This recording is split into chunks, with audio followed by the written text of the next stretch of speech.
신돈 vs 보 북한산 태고사 원증국사 탑과 탑비 세계유산을 준비하는 북한산성 12부 태고사 원중국사 탑비 화고비 국보예요. 네. 태고사는 조계종의 중조인 보스님이 창건한 유서 깊은 사찰입니다. 참고로 태고사라는 사찰은 충북 금산에도 있고 가까이 서울 성북동에도 있습니다. 헷갈리지 마세요. 태고사는 고려시대 태고 보호가 세운 절로서 한국전쟁 때 소실되었다가 다시 건축되었습니다. 원중국사 탑과 탑비만이 원래의 모습을 간직하고 있습니다. 그럼 먼저 원중국사 탑과 탑비의 주인인 보국사에 대해 알아보도록 하겠습니다. 보 1302-1382는 보어라고도 불리는 큰 스님입니다. 호는 태고이고요. 조계종의 중조이시기도 하지요. 시호가 원중국사이고요. 탑허는 보월승공입니다. 13세에 회암사로 출가하여 공부를 많이 하셨습니다.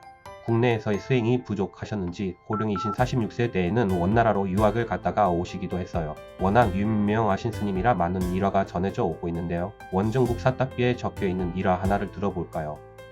지정 병술년선 346 국사의 나이 46세 때에는 연도 원나라의 수도를 유람하였는데 선주국- 인도의 원성선사가 남서에 있다는 말을 듣고 찾아가 보니 이미 돌아가신 뒤였다. 오주에 하무산에 이르러 서곡공선사를 만나보고 이제까지 체험해 얻은 덕을 모두 나열하고도 태고한가를 바신이 서목이 매우 깊이 인정하고 날마다 하는 일을 물었다.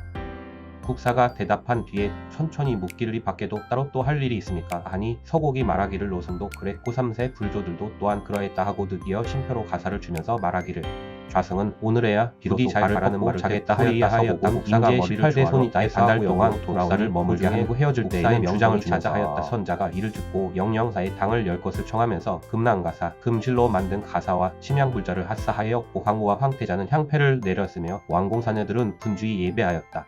아무튼 원나라에서 이렇게 명성을 더한 후 그는 다시 고려로 돌아왔고 공민왕의 간절한 요청으로 나라시를 자문하는 국사가 되었습니다. 이후 공민왕이 신돈에게 나라를 맡기자 그와 대립하여 어려움을 겪다가 신돈이 제거된 후 다시 국사의 자리를 되찾았지요. 그는 정말 대사이신지라 82세가 되던 해에 새벽에 목욕을 하고 단정하게 앉아 입적하셨다고 합니다. 그에게는 명성에 걸맞게 제자도 많았습니다. 수많은 승려는 말할 것도 없고 고려말의 라이벌인 최영장군과 조선의 태조 이성계도 모두 그의 제자였지요. 고려말 질풍노도의 시기에 큰 어른으로 살았던 그가 사망하고 12년이 지난 뒤 고려는 멸망하게 되는 것입니다.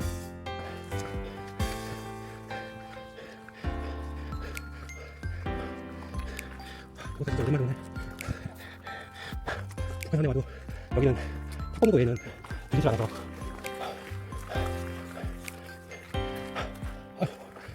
아킬레스건 당겨.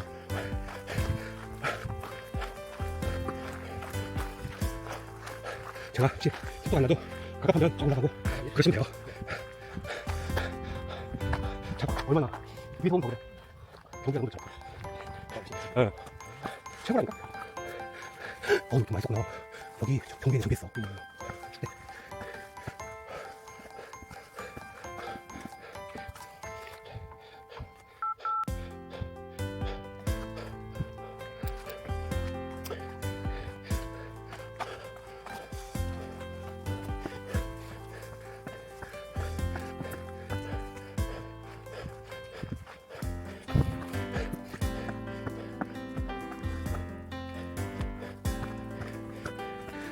내가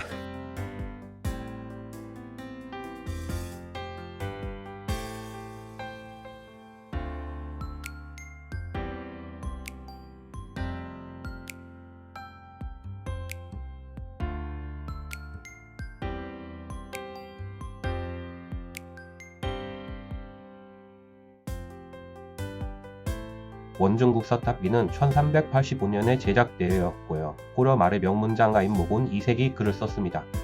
국사에 대한 예우였겠지요. 이석비는 보대사의 출생부터 입적에 이르기까지의 내력을 적은 것입니다. 모습을 살펴볼까요? 널찍한 정방형의 지대석 위에 커다란 거북이 모양의 기부가 올라가 있고요. 그 위에 글이 써져 있는 비신이 세워져 있습니다. 비신 위에는 건물지붕 모양의 이수를 놓은 일반적인 탑비 형식을 갖추고 있지요. 탑비에는 다음과 같은 내용이 적혀 있습니다. 한번 볼까요?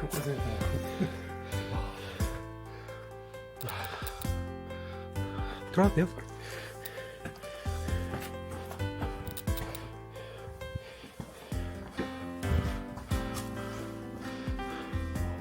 돌이 좋으니까 글자가 뒤에도 되게 잘 남아있어. 또 좋잖아.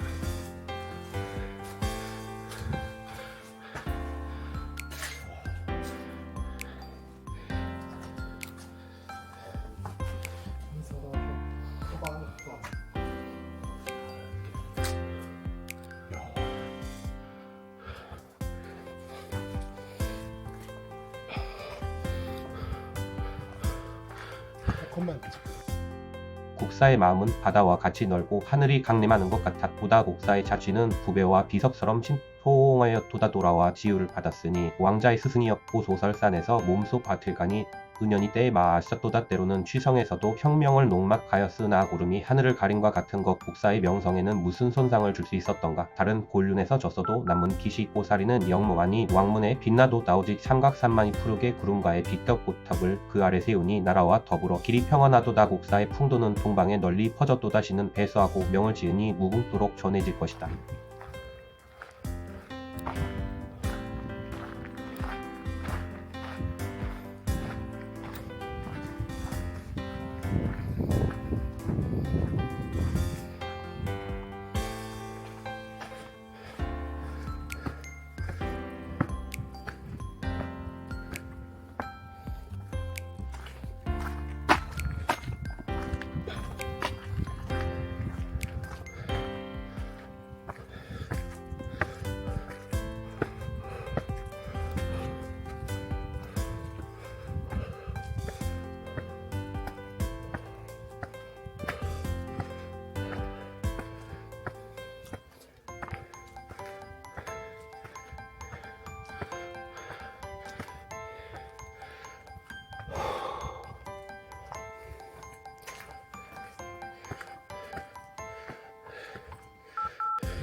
태고사 원중국사탑에 도착했습니다.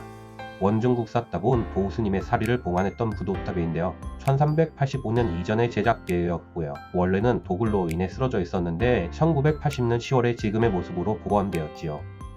부도는 전체적으로 원형이고 상부로 갈수록 좁아지는 형태입니다. 하대석은 사각형인데 각면을 3개의 면으로 구분해 놓았습니다. 그 위에 연화문으로 받침대를 만들고 팔각의 옥계석을 얻어 놓았는데 옥계석의 모서리에는 귓꽃이 장식이 되어 있습니다. 우리나라에서 부도묘탑은 통일신라 시대부터 제작이 되는데요. 학문을 중시하는 교종에서 참선을 중시하는 선종으로 불교의 유행이 번짐에 따라 모시전 스님들을 기념하기 위한 묘탑을 만들기 시작했기 때문입니다. 처음에는 석탑의 기단과 석등의 탑신을 가진 부도탑이 만들어졌는데요. 양양의 진전사지에 가면 지금도 그 모습을 볼 수 있습니다. 시간이 지남에 따라 불상의 연화대저와 지붕을 사실적으로 묘사한 팔각 원당형 부도가 많이 만들어졌고요. 조선시대에는 범종 모양의 석종형 부도가 많이 만들어집니다. 그런데 원중국사 탑은 팔각 원당형과 석종형의 중간의 모습을 하고 있습니다. 탑 신부를 가만히 보면 둥근 호박 모양의 몸체에 화려한 어깨석을 가지고 있죠. 고려 말에 제작된 이 부도는 부도의 변전사에서 매우 중요한 위치를 차지하고 있는 겁니다. 양주 해암사의 지공선사 부도 역시 유사한 사례로 볼 수 있지요.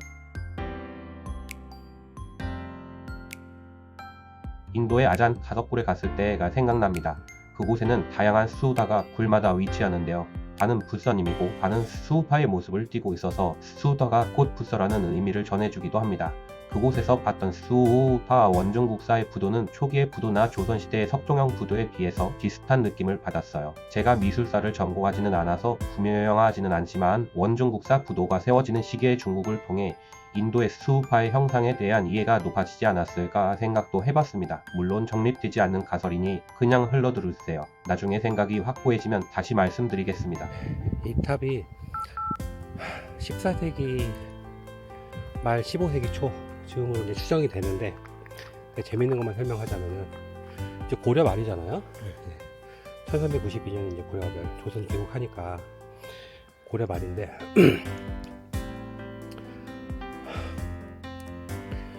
여말 선초 시기에 되게 유명한 그 국사의 부도탑이라는 것도 되게 중요하고, 또 북한섬에 남아있는 것 중에 굉장히 중요한 보물이네요. 되게 중요한 유적이기도 해요.